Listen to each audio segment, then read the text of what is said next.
همین الانش هم نمیتونم وجدانم رو آروم کنم و خیلی احساس گناه میکنم. دیوونه شدی اسکندر؟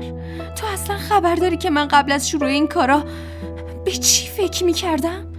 از کجا باید بدونم؟ من دیگه نمیتونم جانانو فریب بدم. ببین، من فکر میکردم که همزمان با خودم دارم تورم به عشقت میرسونم.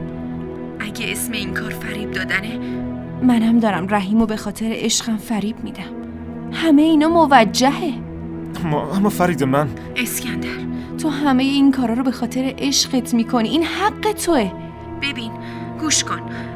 امونیکان از استرالیا برگشته و وقتی از این موضوع با خبر بشه ممکنه اونا رو دوباره با هم آشتی بده. اما جانان تماسمو جواب نمیده فریده. من حتی نمیدونم جانان کجاست. فقط میتونه یه جا باشه.